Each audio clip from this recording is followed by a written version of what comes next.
আসসালামু আলাইকুম, আমি নাইম দক্ষিণ কোরিয়া থেকে সবাইকে স্বাগত জানাচ্ছি আমার ইউটিউব চ্যানেল লাইমিনিতে।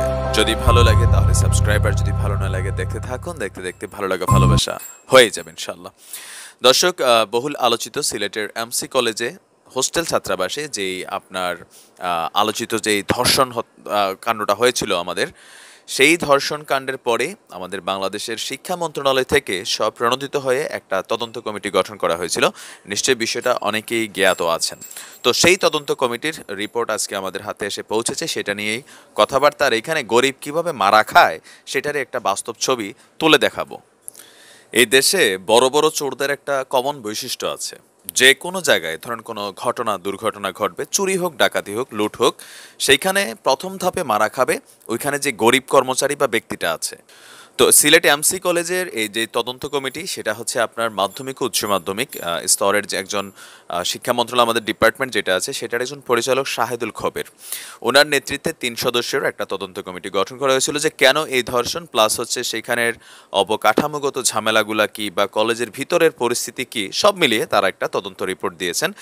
আর সেই রিপোর্টটা সম্পূর্ণ বলার আগে মাঝখানের একটা অংশ থেকে আমি শুরু করি। যে রিপোর্টের এক অংশে প্রকাশ করা হয়েছে যে কলেজ কর্তৃপক্ষ ইতিমধ্যেই দায়িত্বে গাফিলতির কারণে এমসি কলেজ হোস্টেল ছাত্রাবাসের যিনি দারোয়ান আছে তাকে বরখাস্ত করেছেন।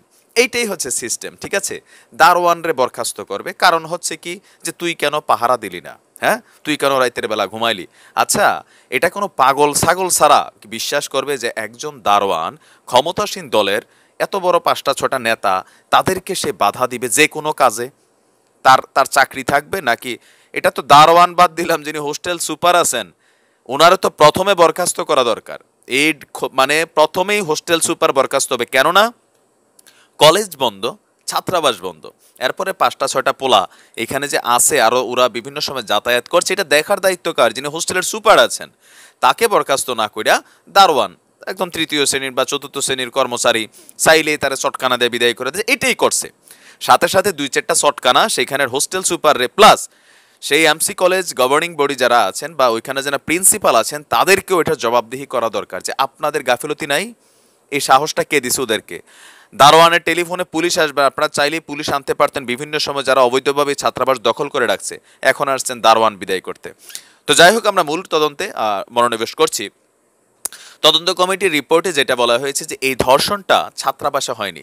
না, আপনি আচমকা চমকানোর কিছু নাই, এটাই সত্য, ছাত্রাবাসের ভিতরে ধর্ষণ হয়নি। মামলার এজাহারে যেমনটা উল্লেখ আছে যে মামলার বাদী যে স্বামী, হ্যাঁ, ওই স্বামী কিন্তু বলেছিল যে ওনার যে গাড়িটা আছে সেই গাড়ির ভিতরে নিয়ে 4জন তার স্ত্রীকে ধর্ষণ করেছেন। তো মামলার তদন্ত রিপোর্টেও আপনার এইটাই ঠিক উঠে আসছে যে হ্যাঁ, ধর্ষণটা আসলে ওই গাড়িতে হয়েছে, যে গাড়িতে করে তারা ঘুরতে আসছিল। গাড়ির নাম্বার হচ্ছে V021362। যদিও গাড়িটার 2016 পরে এটা অনেকটাই চোরাই গাড়ি সিস্টেমের আছে, ওই গাড়িটাতে ধর্ষণ হয়েছে। তবে যেহেতু বিষয়টা কলেজ ছাত্রাবাস ক্যাম্পাসের ভিতর হয়েছে, সো এটা কলেজ কর্তৃপক্ষ এটার জন্য দায়িত্ববোধ বা তাদের দায় এড়ানোর সুযোগ নেই, এটা একটা।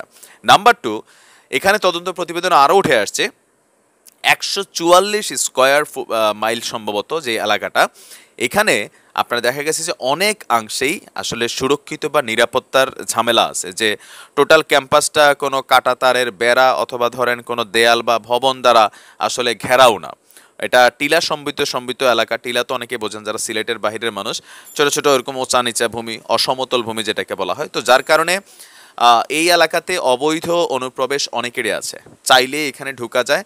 আবার কিছু কিছু অংশে তার কাটার বেড়া কাটা গোটা আছে, এটা একটা বিষয় আছে। আর আরেকটা বিষয় আছে যে এই তদন্ত রিপোর্টে আরও যে বিষয়টা উঠে আসছে যে এই যে ছাত্রলীগের যারা নেতাকর্মী ছিল তাদেরকে আশ্রয় প্রশ্রয় দানে কলেজ কর্তৃপক্ষ, ইভেন স্থানীয় যে রাজনৈতিক নেতারা আছে তারা জড়িত, এটা শতভাগ জড়িত।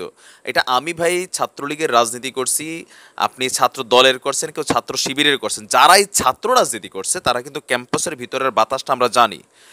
ইভেন যেই কলেজে ছাত্ররা পড়াশোনা করে সেই দল যদি ক্ষমতায় যারা থাকে তাদের কর্মীরে, স্বয়ং ওই কলেজের প্রিন্সিপালেরও ক্ষমতা নাই খুব সহজে কোনো কিছু করার। হইলেই হবে কি, প্রিন্সিপাল অফিসে তালা লাগাই দিবে, তারপর নিচে পেট্রোল ঢালে আগুন জ্বালাই দিবে। এরকম কর্মকাণ্ড দিতে হয়েছে কি হয় নাই? হয়েছে।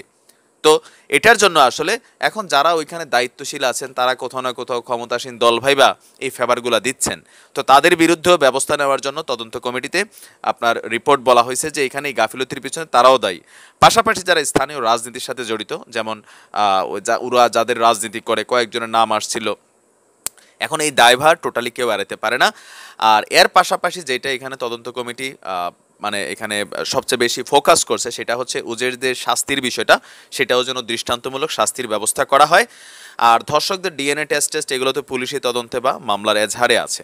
এই ছিল তদন্ত কমিটির দেওয়া রিপোর্টের একাংশ, পুরোটা এখনো প্রকাশ করে নাই, কারণ যেহেতু এটা আন্ডার ইনভেস্টিগেশন বা পুলিশের তদন্ত রিপোর্টের সাথে এটা শিক্ষা মন্ত্রণালয়ের করা তদন্ত রিপোর্ট যে কেন আসলে কিভাবে হয়েছে। তবে তাদের তদন্তর আরেকটু অংশ বাকি আছে, সেটা তারা কমপ্লিট করবে যখন আমাদের এই ধর্ষিতা বোনটি তিনি নিজে স্টেটমেন্ট দেওয়ার মতন অবস্থায় ফিরবেন। মানসিকভাবে তিনি যথেষ্ট বিধ্বস্ত আছেন, যথেষ্টভাবে তিনি মানসিকভাবে কোমায় আছেন, এটা ডাক্তাররা বলেছে। তদন্ত কমিটিতে উঠে আসছে যে সিলেট এমএজি ওসমানী গনি হসপিটালের ওসিসি সেন্টারে তিনি আছেন, তার কোনো বক্তব্য কোনো গণমাধ্যম অথবা যারা এই ইনভেস্টিগেশন টিম তারাও কিন্তু নেওয়ার সুযোগ পায়নি, কারণ তিনি শারীরিকভাবে সুস্থ না। আর যখন তিনি সুস্থ হবেন তার বক্তব্য সহ নিয়ে তারা সম্পূর্ণ তদন্ত কমিটির প্রতিবেদনটাকে কমপ্লিট করবে।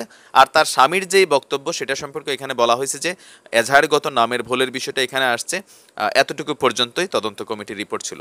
তো যাবার আগে আমরা এতটুকু চাইব, শিক্ষা মন্ত্রণালয়ে যেই রিপোর্টটা দিয়েছে এটা তো সরকারের দ্বারাই করা, তাই না? এখানে ভুল টুল ঢোকারও কোনো সুযোগ নেই। আর রিপোর্টটা যথেষ্ট স্বচ্ছ হয়েছে, এটা আমি স্বীকার করতে হবে, আপনিও স্বীকার করতে হবে।